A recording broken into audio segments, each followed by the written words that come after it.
Hi, everyone. We will be starting very shortly, just letting some people log in, and we will give it another minute.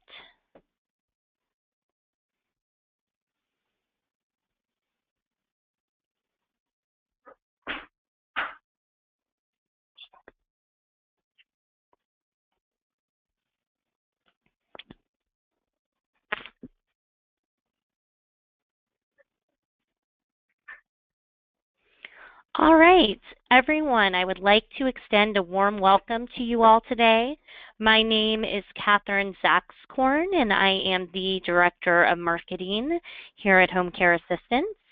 Home Care Assistance is the leading provider of in-home care for seniors throughout the U.S., Canada, and Australia, helping over 100,000 families navigate their senior care options. As part of an ongoing commitment to family caregivers, I'm happy to present today's webinar, which will cover proven and engaging ways to care for loved ones with Alzheimer's and other dementias, as well as methods to protect your own health in the process. Today, I have the pleasure of introducing our presenter for the webinar, Kae Hammond, founder and president of the Dementia Help Center, author of Pathways, a Guidebook for Dementia and Alzheimer's Family Caregivers, and host of the Kae Hammond Show, Care for the Family Caregiver. Kae Hammond is a certified National Alzheimer's Association Facilitator, and since 2010 has led a weekly family caregiver support group pro bono. This webinar is part of our ongoing Healthy Longevity webinar series, which brings experts from a diverse spectrum of health and wellness fields to our clients in the wider community in an engaging and informative format. The overarching goals of our webinar series are to share knowledge, promote healthy lifestyles, and of course, to further our mission, which speaks to everything we do as a company, to change the way the world ages. We offer these webinars free to the public as part of our broader education initiative, through which we actively provide information and resources around topics related to aging, wellness, and quality of life. The premise driving our webinar series is that individuals who are well-informed will make better health decisions, become active partners with their healthcare professionals, and encourage loved ones to also engage in healthy lifestyle behaviors. As part of our mission in changing the way the world ages, it's important that we not only provide older adults with high caliber care that enables them to live happier, healthier lives at home, but we also advocate for the quality of life of the professional and family care providers who provide care day in and day out. Now you will notice that there is a chat screen on your window. We are reserving the last 15 minutes for your questions, so please feel free to send in your questions through this chat window. And once the presentation is complete, we will answer them at the end and do a Q&A with Kae Hammond. I will now turn the presentation over to her. Well, good morning, and thank you very much, Catherine. My mother has Alzheimer's, and I cared for her while simultaneously caring for my father, who suffered a health crisis as a direct result of caring for my mom for many years. So I do know what life in the trenches is like. My father passed away, and it was after he died that I became aware of a staggering fact, that 70% of family members caring for a loved one with Alzheimer's or dementia will develop a chronic, life-altering health condition or succumb before the person that they're caring for. It was that very startling, shocking statistic that redirected my course and brought me into this world of working with families like myself. So my goal is to save you the time, energy, money, and pain it cost me to navigate this journey, one I am still on with my mother in her 18th year of Alzheimer's. So for those of you here today that have personal reasons related to Alzheimer's and dementia, let me ask you this. Are you living in denial? Are you buried in fear and hiding behind blinders? Well, it's certainly understandable if you are. However, I have some solutions for you, because fear is always based on ignorance. So, like Catherine said before, it's knowledge that helps you win. Hey, Catherine, I'm not, there we go. Okay, sorry. All right. Let's take a look at where Alzheimer's and dementia are. I believe it's where cancer was 50 and 70 years ago. We don't know what causes it. We don't know how to stop it. We are all terrified it will happen to us. And we're not even close to having a cure. So here's an important question to ask. Is it Alzheimer's, dementia, or just aging? And before we jump to conclusions, let's consider this. Is the behavior normal for this person, or is something actually changing? I'm sorry, Catherine, it's not moving. Oh, there we go. There we go. Let's take a look at some examples of treatable conditions that cause memory and behavior challenges and changes. These are just a few of scores that why it's so important to see doctors and do thorough evaluations. Depression, hypothyroid condition, changes in blood sugar, sodium and calcium levels, low levels of vitamin B12, and normal pressure encephalus. Here's the important thing. These are all treatable conditions. And that's why, again, you want to not make assumptions. If the change is not normal or treatable, it still does not mean that it's dementia or Alzheimer's. When we talk about dementia, we need to be talking about an umbrella term. This is a really great big umbrella. There are 85 to 90 types of dementia, and Alzheimer's is certainly one of them, and it represents about 70% of those diagnosed with a dementia. But there are other dementias too, and I want you to know these because when you speak to your doctor and they say they have a dementia, you need to find out what type of dementia. Here are some of the prevalent forms of dementia besides Alzheimer's: Lewy body, frontal temporal lobe dementia, vascular dementia. Vascular is caused by oxygen deprivation to the brain from a heart attack or a stroke. Parkinson's, Korsakoff syndrome, which is alcohol-related, Hodgkin's disease, and many, many, many more. Dementia is not a diagnosis. I want to emphasize this. It's a syndrome. It means it's a collection of symptoms. It is an incomplete diagnosis. And I emphasize that because you must be an advocate with your doctor or your loved one. What does it mean to have a dementia? Well, first of all, 2 parts of your brain are actively done, and one of them affects your memory. Secondly, it can't be fixed or stopped.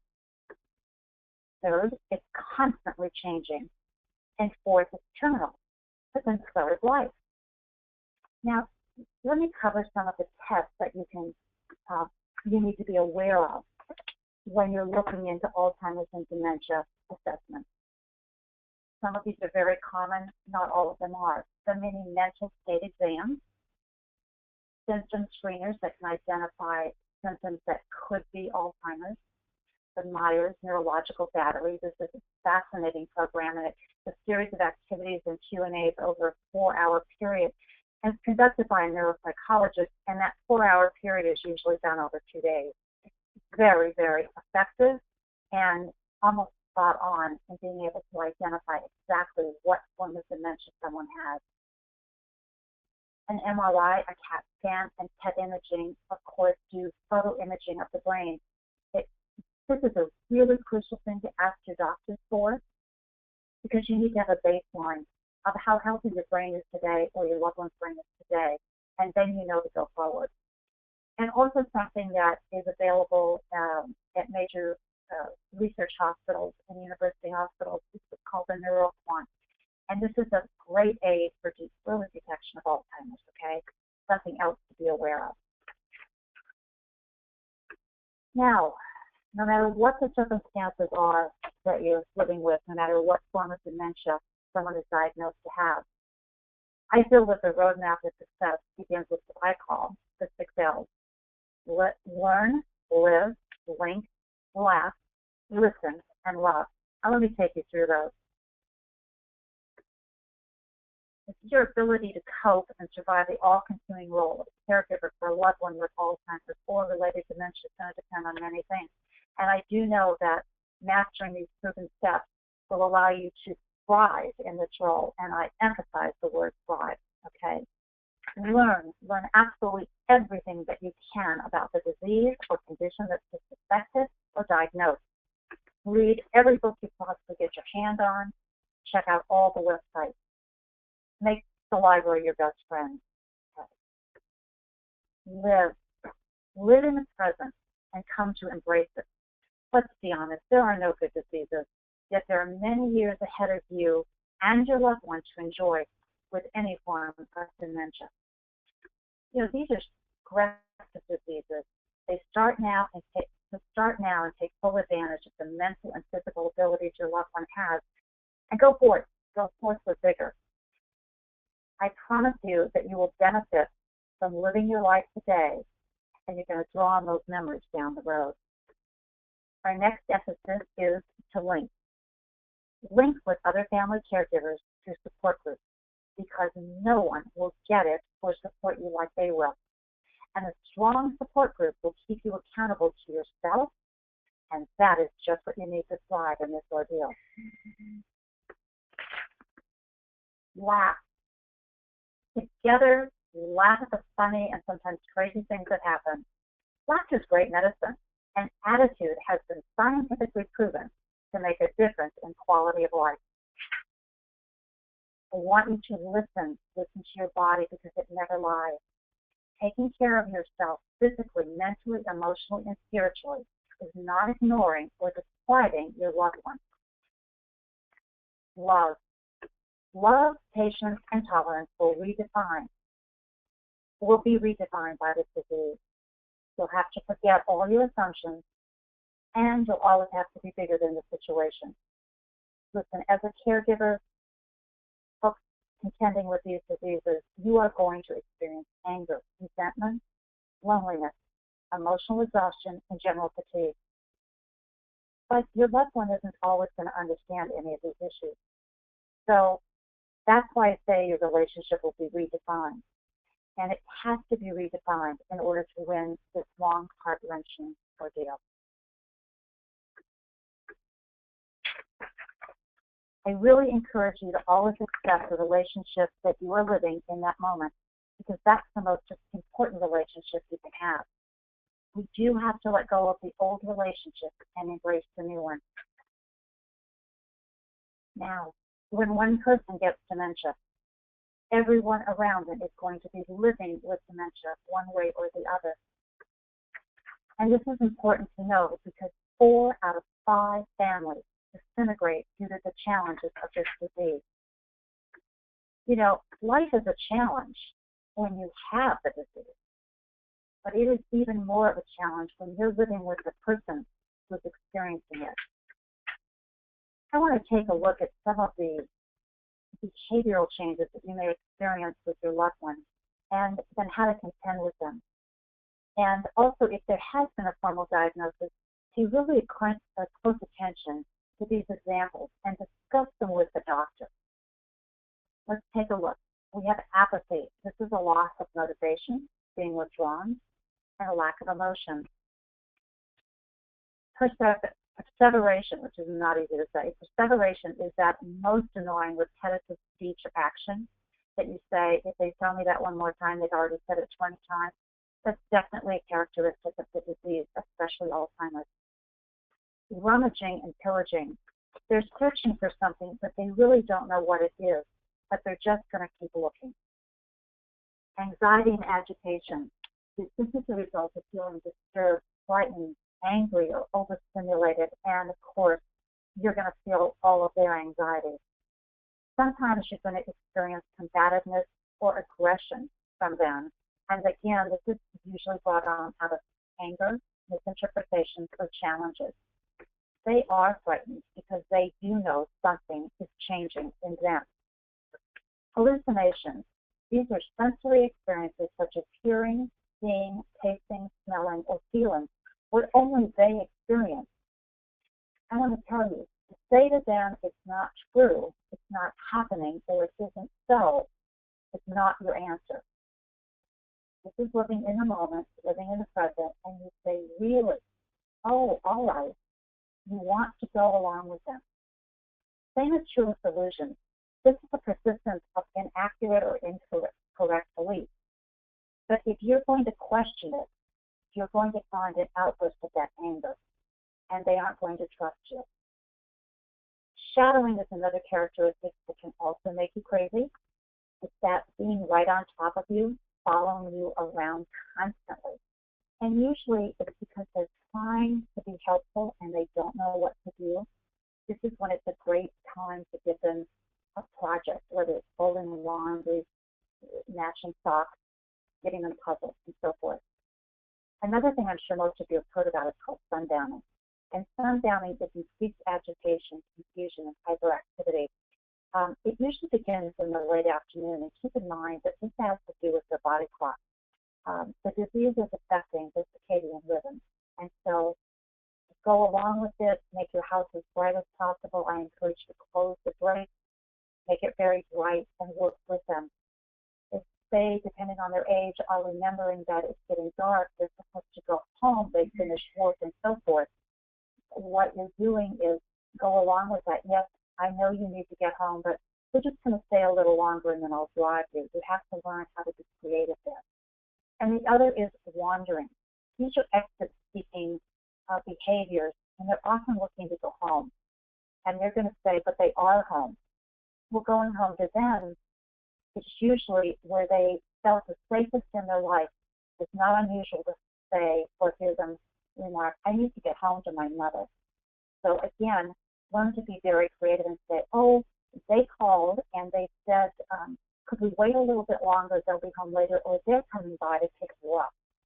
I know I'm giving you a lot in a short amount of time, but I just want to open your eyes to a few techniques and situations that present themselves, and also, again, make notes of these behaviors and absolutely share them with your doctors. Now, winning strategies for caring for your loved ones. These are very specific to Alzheimer's and dementia. They do live in the present. Short-term memory is the most impacted by Alzheimer's and other dementias. So your loved one listened to and heard your comments, statements, or commands, and they maybe even had a conversation with you about that. And in short order, they promptly lost that experience. Well, that's because they're living in the present, and that sense is the moment of the conversations that they were engaged, they were fully engaged. But the retention file in their brain isn't working anymore. So the present becomes past, and it's completely gone for them. And it's very frustrating for you. But the sooner you really honor that, the easier it's going to be for you. Next critical technique in awareness is rational thinking. You're going to think, why on earth would they put soap in the refrigerator, the clothes in the trash can, or the hearing aids with their dentures to soap? Well, for the simple reason that they no longer comprehend what those items are or how they're used and where the proper place is. It's a very important thing to start making notes on containers, putting pictures up, helping them in a variety of ways. Being angry with them is not the solution, because if they could, they would. Please remember that. Next is speak slowly and look at them when you speak. Long and complex sentences don't just be lost. It's a jumble of words for their brain to process. So that old adage of keep it simple, sweetie, is your new mantra. Another suggestion is ask or answer the question and allow 10 beats to follow. Again, it takes some time to process exactly what you're saying to them and look directly into their eyes. This is very helpful. They see that you're talking to them. They can focus more on what you're saying, and frankly, it's polite. Use a calm voice. They respond to emotion. Emotion is really heightened with these illnesses. And remember, the brain is not firing on all cylinders. And as that old saying goes, the messages are not always interpreted as intended. sometimes your responses may not match their actual intention. Again, I encourage you to not respond with an annoyed tone or anger, because that's going to increase the anxiety or an outburst of anger and rage on their part. And really what that does is causes you more frustration and hurt. You end up suffering even more than they do. I want to talk to you about one of my favorite areas and techniques. It's called therapeutic tales. You probably hear people say, oh, I just told them a little white lie. Well, I came from that old Catholic school background that any lie was not an acceptable lie. So I introduce therapeutic tales. This is how do you address truth versus fiction. There'll be occasions when speaking the truth or being factual prompts extreme anguish or pain. For example, they ask where their parents are and their parents are deceased, and you say, well, Charlie, your mother's been dead 10 years. You see, Charlie doesn't remember that. And when Charlie hears that, it's him it's the first time, and he's going to go through the pain and anguish of hearing that for the first time. So what's the point of telling him that? You say, Charlie, oh, your mom's at work. Your mom had to run some errands. We're going to go over there for dinner. Remember, if Charlie could remember his mother was deceased, he wouldn't be asking you. And telling him that truth is going to cause pain. There's really no reason to be completely candid. I want you to become an Oscar caliber actor when you communicate, and you can do this. You have to practice. Think about some of the key ways you could answer your loved one about the commonly asked questions that you're very tired of hearing, and they don't remember that they've asked you 97 times. Again, it's going to avoid unnecessary pain. Let me tell you my own story. My mother was always looking for her mom, who was deceased. And sometimes I could say she was at the market or visiting friends. But one day she was really distraught. She was sure she had just lost her mother, couldn't find her anywhere. I don't know how this idea came to me, but I said, Mom, Grandma's on the bus trip to San Francisco. And she said, really? She is? Well, who'd she go with? And I said, well, she went with Edith Anderson and the Burbank Senior Group. There was this really long pause, and my mother started to have tears. And then she smiled and she said, well, that's wonderful. She deserves to have a good time. And everything was well. And then I thought, oh my God, what am I going to say next time? Where could she be going on the next trip? Because I can't have her go back to San Francisco. She was just in San Francisco. So the next time she asked me where her mother was, I said, well, she went to Detroit to see friends. And I said this because my mom and grandmother had lived there when my mom was a teenager. Well, my mom looked shocked and said, why would anyone want to go back to Detroit? Well, at that moment, it hit me. My mom doesn't remember Grandma's been dead for 14 years. She's not going to remember that Grandma's in San Francisco either. So honestly, for the past 5 years, my grandmother's been on a bus trip to San Francisco, and my mother is always delighted. Here are the twofold lessons that you're going to gain here. Why tell her she's dead and experience the loss again? And when you find a message that works, stick with it until it doesn't. That's part of caring for yourself, too. Now let's get into you. Physically, mentally, emotionally, and spiritually caring for yourself. It's the day-to-day slow buildup of pressures and demands on the spouse, partner, or adult child of this insidious disease that wears us down emotionally, mentally, physically, and spiritually. I know you understand that. We're not thrown into a pot of boiling water. No, we start in warm water over a low fire that makes us immune to the slow, steady buildup that we're trying to navigate. And that is why 70% of family members caring for a loved one with Alzheimer's and other forms of dementia will develop chronic life-altering health conditions or succumb before the person with the disease. That's why I hear you say, oh, no, you're fine, you can handle it. I've heard this comment from members of my support group for years and for clients for years. And unfortunately, what I also experience way too often is people struggling with health issues, and they do not realize that it's creeping up on them. You see, we internalize the pressures, the pain, the sadness, the anger, and that's what causes the health problem. Maybe not right away, but I do promise you this, through evidence-based experience that I've seen, you will implode. So self-care is critical. What's the first thing about self-care? Well, I want you to release the denial and accept reality.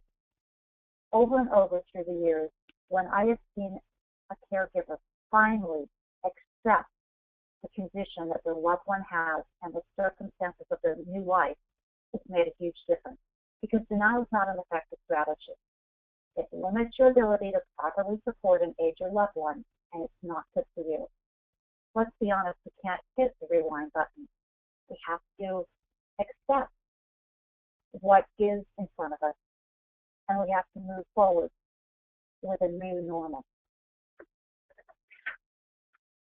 The next thing I really implore you to look at is replacing the word and feeling of guilt with the word and feeling of regret.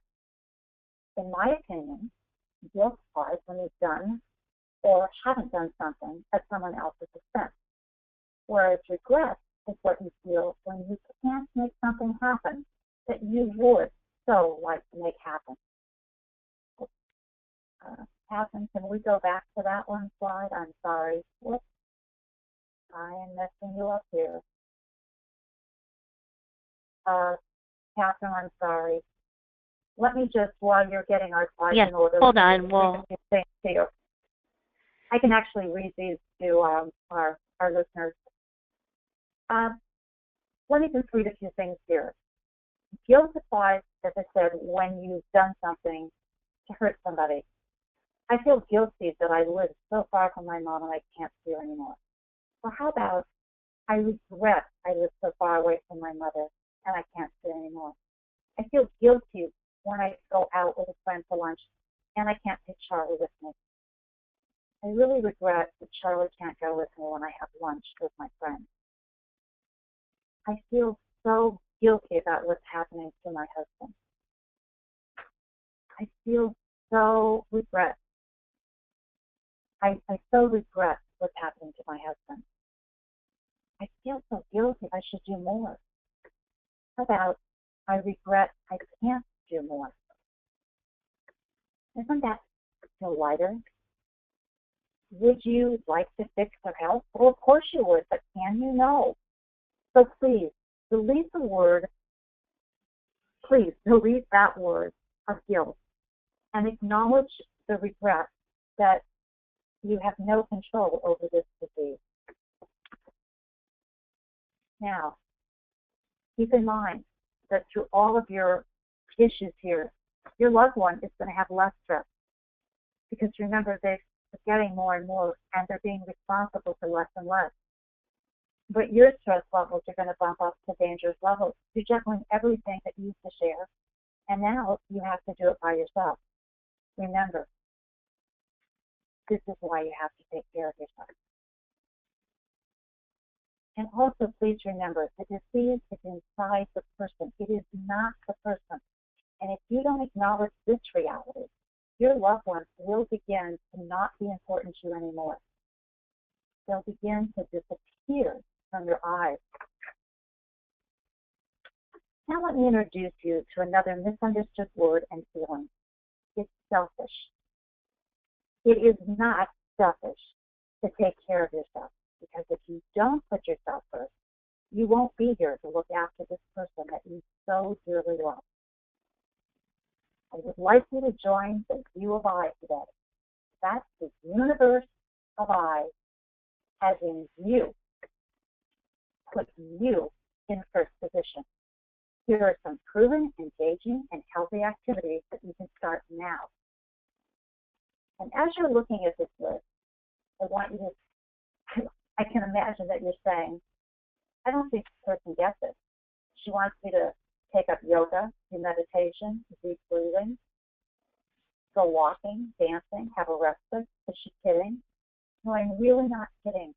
And I want you to give yourself 3 to 5 minutes every few hours that is just for you, starting out with music in the house. It's good for them, it's great for you. Taking them for a walk, you're walking. It releases the endorphins. Yoga is great for them too. I'm not talking about being physical. You can start with chair yoga. You can start with stretches. You're paying attention to your body, and it feels the difference. Doing meditation. For those of you that thinking meditation is sitting in a corner for an hour and your brain stops, that's not meditation. Meditation is just quieting your brain. Start for 3 minutes, put a timer on, and just decide to focus, deep breathing, and maybe just focus on the clouds outside or the sky or a plant. Turn your brain down. This takes time and practice, but if you do it just a few minutes, 2 or 3 times a day, it will make all the difference in your life. Using aromatherapy is beneficial for both of you. Lavender is marvelous. Peppermint, eucalyptus, it will change your mood to breathing. So I encourage you to really do some research on this, find things online, get some great meditation music, and start listening to that. I also want to talk about respite. This is maybe it's a few hours, maybe it's a few days. Respite is when you have a break away from your loved ones. And yes, it is life-altering. Here's how I want you to look at the word selfish. Self is healthy. That's your new definition of that word. Part of taking care of yourself is forming a circle of helping hands. Think about this. When your friends or family have a health or life crisis, the first thing you're likely to ask, what can I do for you? How can I help you? And your friends want to do the same thing for you. But we are horrible at accepting. What do we say? Oh, no, I'm fine. How can I help? Oh, I've got it under control. Aren't you wonderful? Well, you don't need to do that. You're really hurting your friend's feelings. Wouldn't your feelings be hurt if you kept saying no? Here's your new answer. Thank you. I could really use whatever it is to fill in the blank. Take a list of things to pick up and staple it to your calendar. Give them a chance to be a part of your life. You're not a burden. Were you a burden when you stepped in to help them? You were a lifeline. So when your friends or family offer to help, check your list and look at your calendar and then say, well, would it work for you too? And just ask. Maybe they have a killer meatloaf and they'd love to make an extra batch for you. Maybe they can go to the pharmacy. Maybe they can take Jill for a drive.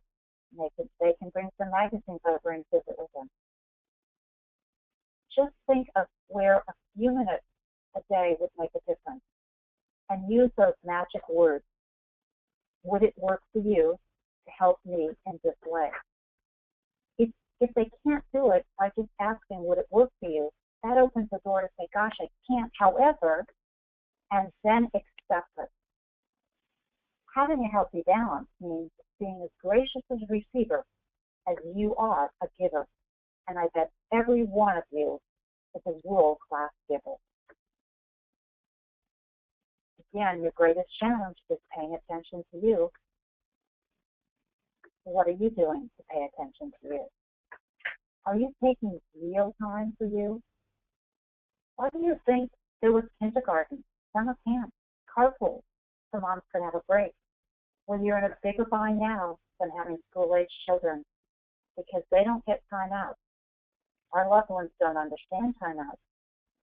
One of the things that I would encourage you to do is investigate adult day programs. There are a wide variety of them. And yes, I can hear you saying, oh, no, they won't like it. They're not there yet. That will never work. I heard that for almost 3 years from my father. And when I was in the role of looking after my parent, my mother, and my father, I finally got my mom a fabulous day program. And my father started to notice a tremendous change in the relaxation of my mother. And I said, Dad, she's stimulated. She's with people who understand how to interact with her. She's doing things. And my mother was not a social individual, but she enjoyed being engaged with people who understood the disease and how to work with her and give her happiness. And when she would come home from day programs, she would tell me the most amazing stories. Oh, we went to downtown Los Angeles, we had to do this, we went there. She never left the building. And oh, by the way, I didn't tell her she was going to adult day program. I would tell her there was an art program that she liked. I would tell her we had registered for a music program. I knew the techniques of things that she liked, and I knew she would respond to. And when she said to me, I just don't feel like going, I would tell her, oh, gee, I'm really sorry, Mom, but we paid for it. You wanted to go. And she would go. And another tip to use is tell them they're going to be a volunteer. Most people love it. So when is the time to share the care? Well, it's time to share the care when the dementia gets to be this big, which to me looks almost all-consuming. When it gets that big, you need to spend this much time with them. And that is so you can love them this much. Let's take a look at another important area of sharing the care. You have your circle of helping hands. You reach out for family support and rotation. And you seek outside professional care to come in the home to give you that break, fill their life with happiness too. And then eventually, there's a time when it's really appropriate to look at placement. Honestly, I can tell you, this is the greatest gift you can give for both of you. Because people with Alzheimer's and dementia are then able to live among people. They don't have to live up to an unspoken expectation that they think we have of them. And very important, you get to return to being the spouse or their child again. You get to be there for them socially and emotionally. This is critical. You learn how to optimize and lengthen your loved one's independence and ability to enjoy life with dignity as you discover how to care for someone else just as important, which is you, and you share the care. You see, it's important that you believe you're not abdicating your responsibilities for their well-being. You are sharing the care with people who are professionally trained to help you. And let me just say that we've covered a wide range of issues in today's presentation. That important point I mentioned, about 70%, that's a real number. So in order to win at this, just as in life, you have to have knowledge. With knowledge, you counter the fear. With knowledge, you develop a plan. With knowledge and acceptance, you discover how to succeed and live. With knowledge and acceptance, you find peace that you could never imagine was possible when you first realized what you and your loved ones would be facing. And with knowledge and acceptance, you thrive. Thank you so much for your time. Thank you so much, Kae. That was a wonderful and very informative presentation. I want to move on to the next slide and just quickly share that at Home Care Assistance, Alzheimer's and dementia care is one of our areas of expertise. We do have many, many resources around this topic matter and caring for a loved one who suffers from Alzheimer's or another form of dementia. We have 2 books available, The Mind Over Gray Matter, A New Approach to Dementia Care, as well as The Brain Boost, A Practical Guide to Brain Health, both a part of our award-winning Healthy Longevity series. These are available for purchase on Amazon. You can also purchase or pick up a copy at your local home care assistance office. We have 125 offices throughout North America and Australia. So if you were to go to homecareassistance.com and then type in the zip code or go to the locations page, you could see where the closest office is to you. And of course, we also have our Cognitive Therapeutics Method program, which is a one-on-one cognitive activities program developed based on scientific research to keep older adults engaged and their brains healthier for longer. So if you want more information on this unparalleled program in the industry to really see if it's right for your loved one, you can visit homecareassistance.com. Now we're going to move on to the Q&A portion of the webinar. So the first question is, my dad has been wandering lately, and a neighbor called me last week to say he found him in the street. What do I do, or what can I do to ensure he stays in his home safely when I cannot be there to watch him? Gosh, that's a tough one, and it's an important one. First of all, I would certainly encourage you to make sure that all of your father's neighbors are aware that he has this issue, and if you don't have a formal diagnosis, you can certainly say he seems to have some memory issues, and within that, he is wandering. I'd appreciate it if you can call me whenever you see that. By letting your neighbors know, we can avoid the life tragedy. There are a number of things that first of all, you're not going to lock him in the house, okay? So if he's living alone and he's wandering, that's your number one red flag. You need to have some people coming in to be around with him, be a companion to him, come up with a reason why you have someone coming in to help clean or cook or take him places, if possible. See if you don't have a day program nearby where he can participate as a, quote, volunteer. By that, I mean you are going to pay for it, but he may go because he's a volunteer. And also get him get him an identification bracelet. The Alzheimer's Association has a program to do that.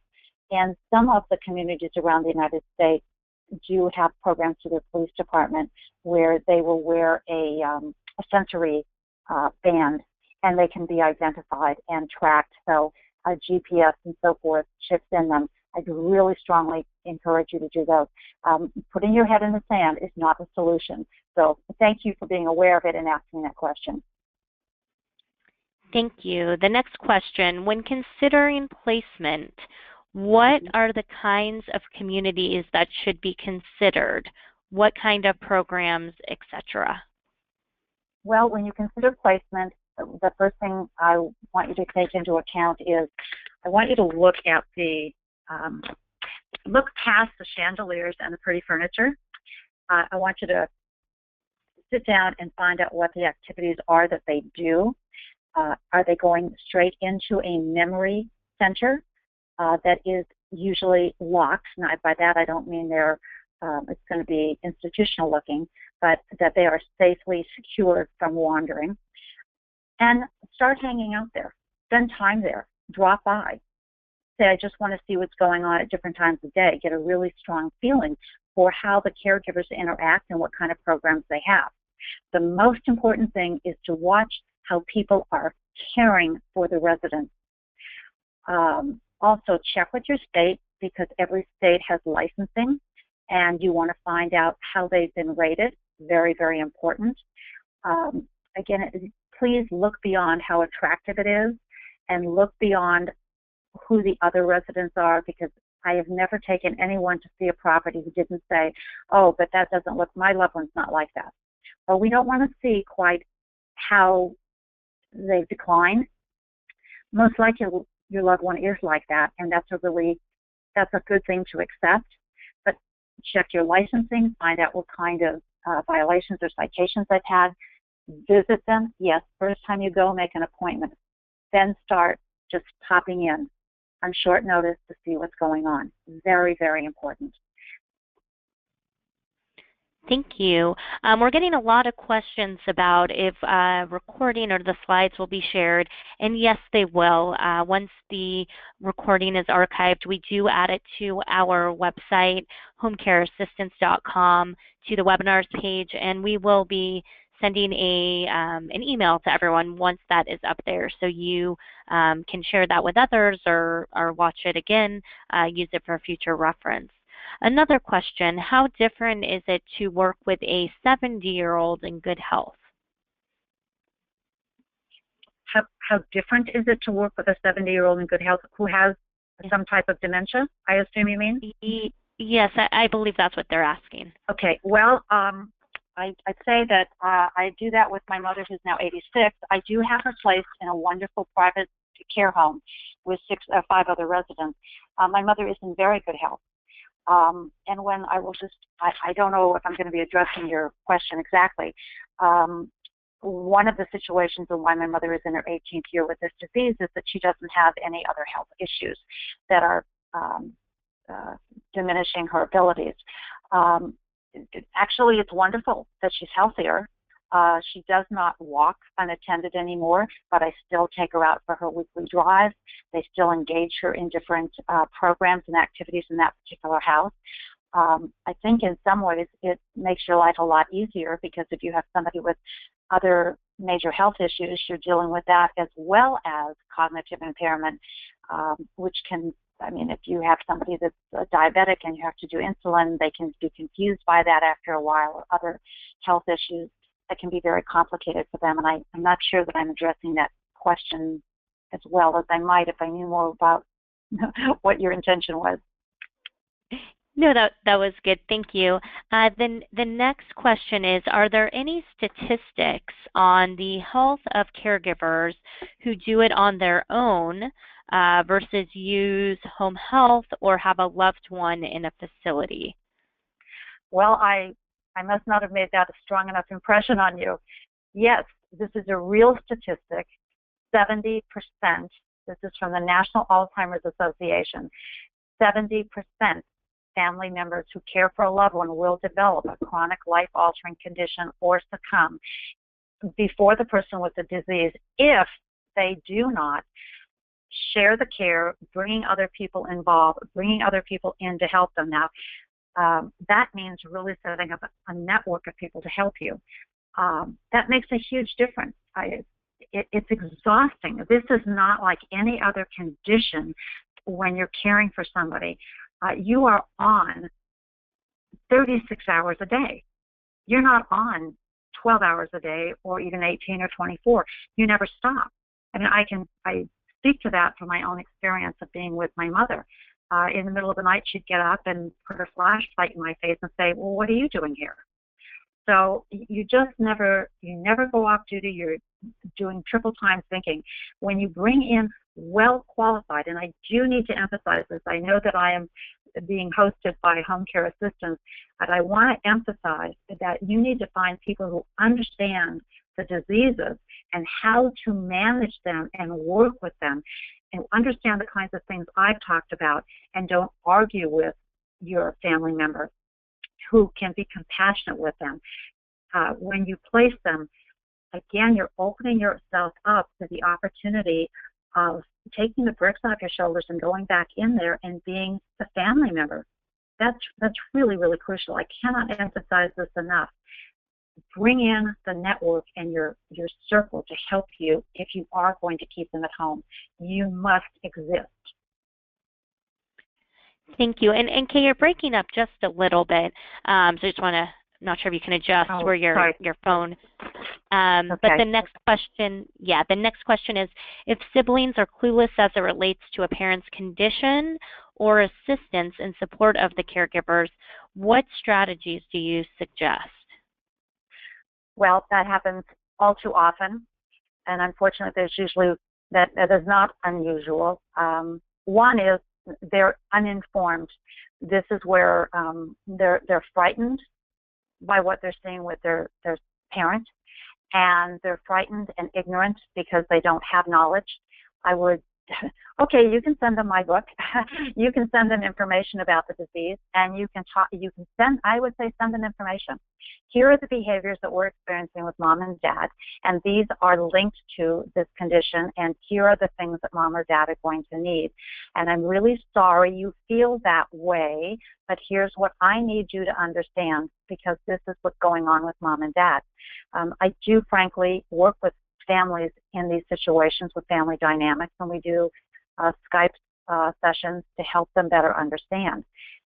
If you actually hit a roadblock, ask them if they're going to be able to help you economically support your effort to care for their parents. You may hit a roadblock there too, but you need to open the door and have that conversation. And then you need to set what I call our boundaries of what you will and won't allow yourself to do because it's no longer comfortable for you emotionally, physically, or otherwise.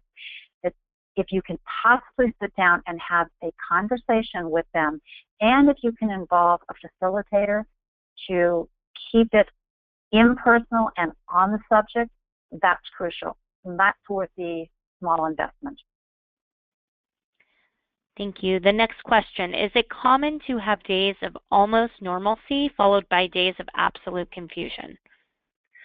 Absolutely. And those are the times that people will say, I think they're playing me for a fool. They're doing this just to bother me.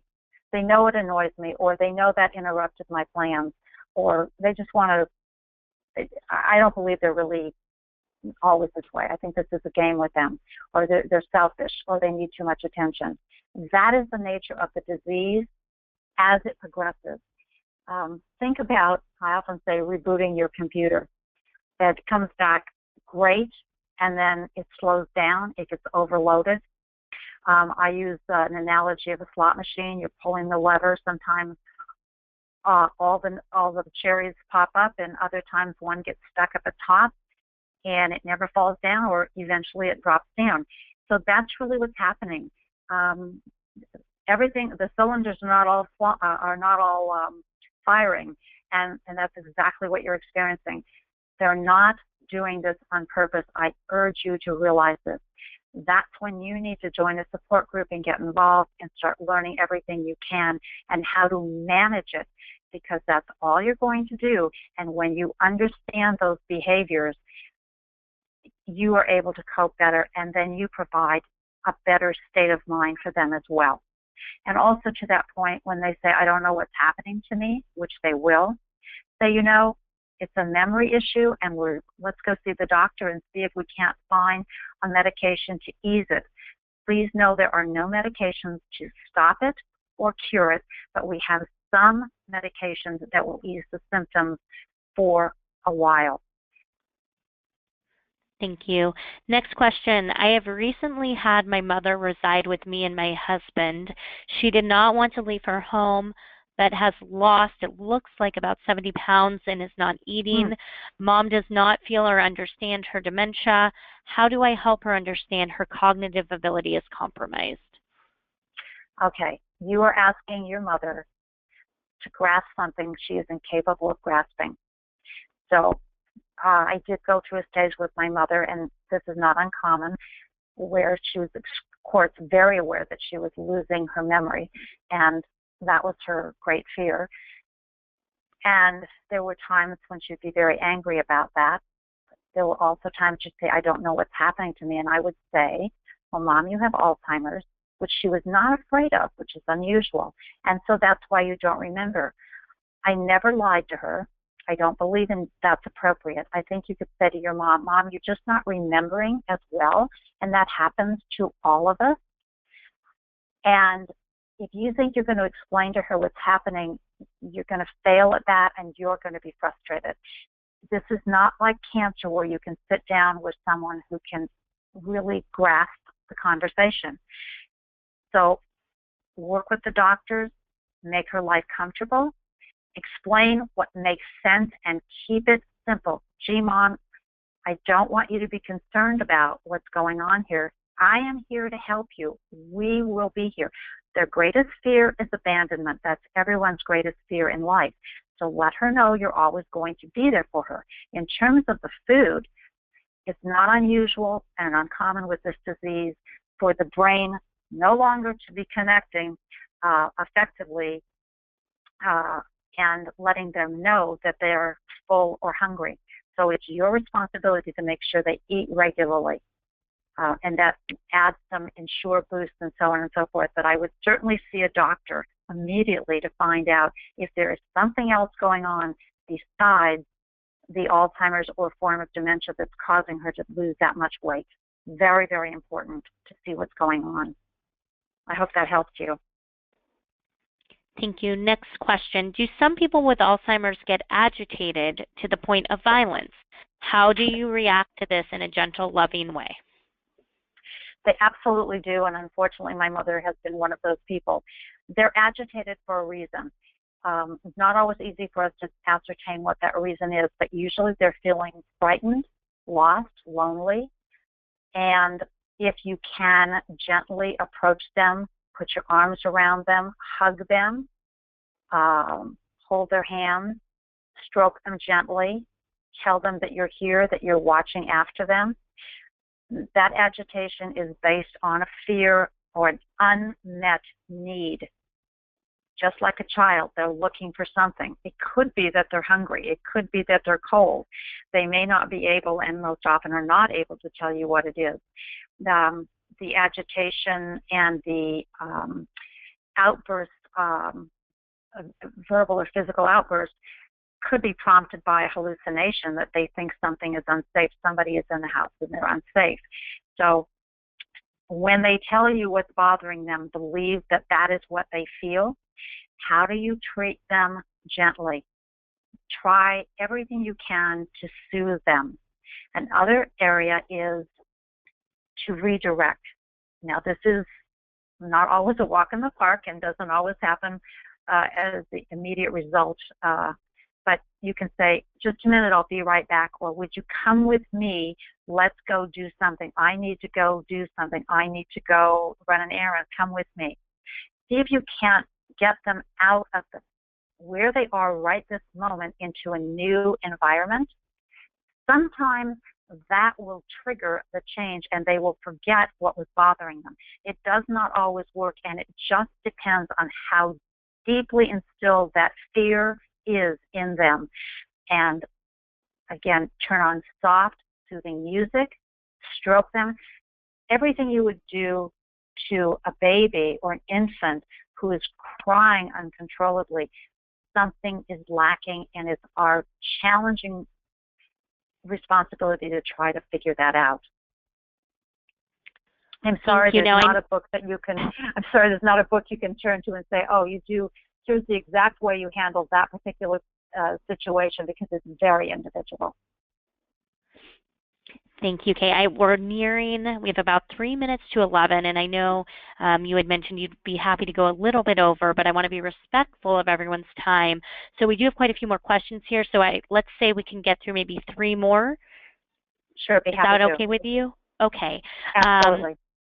So the next question is, when my mother repeatedly asks the same question, should I provide the same answer each time? Should I correct her when she keeps forgetting things?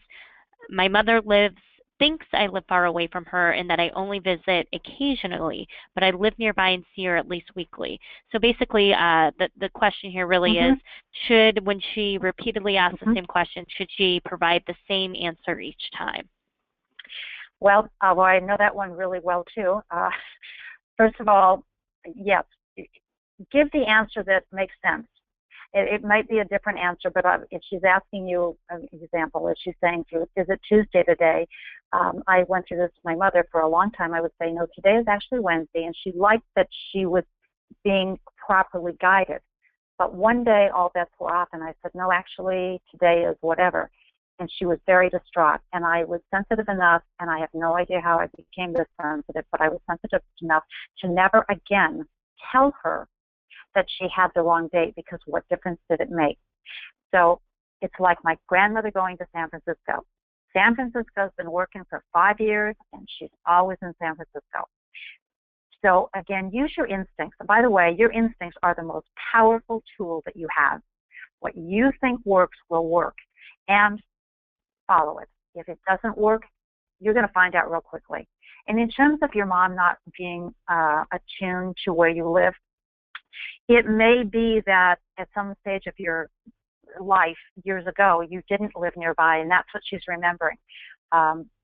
Many, many years ago, I lived in Chicago, and my mother has a really strong recollection of that, and it took her years to get used to the idea that I didn't live in Chicago anymore.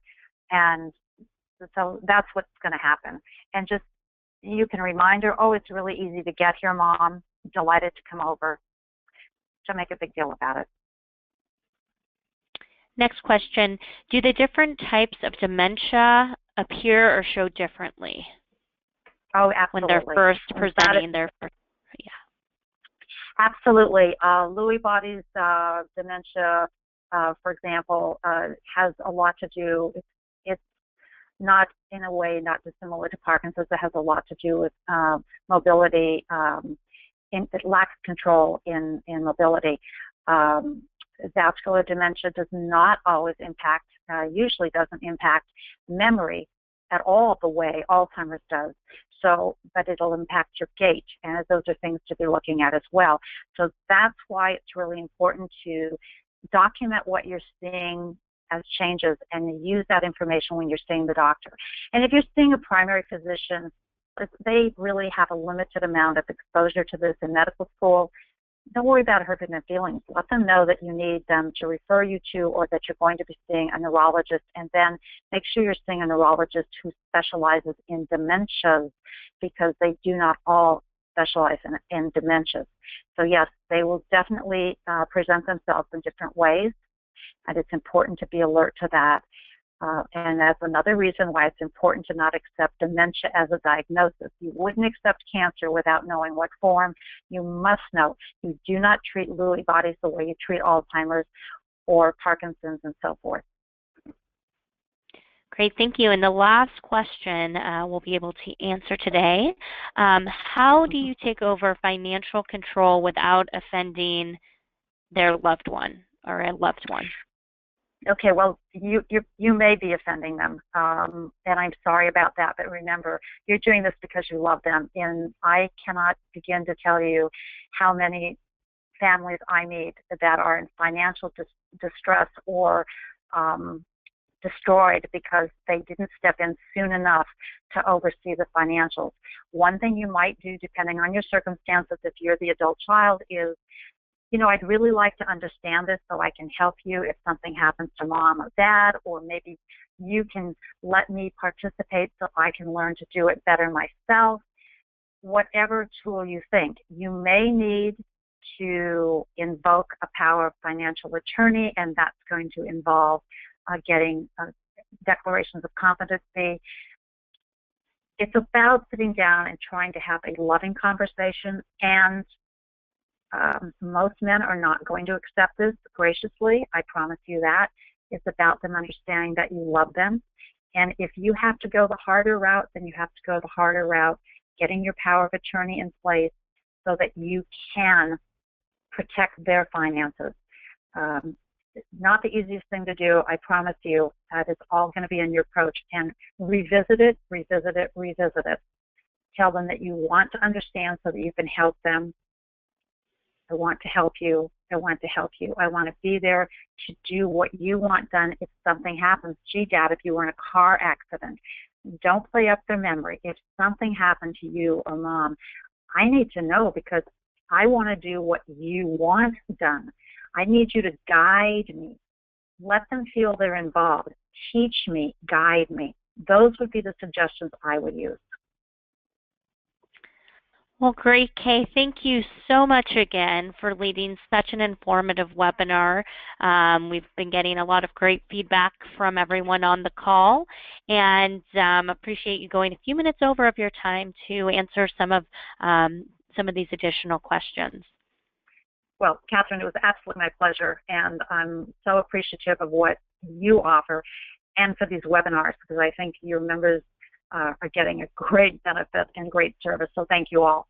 And thank you very much for your questions and for your attention. Everyone take care. Bye-bye.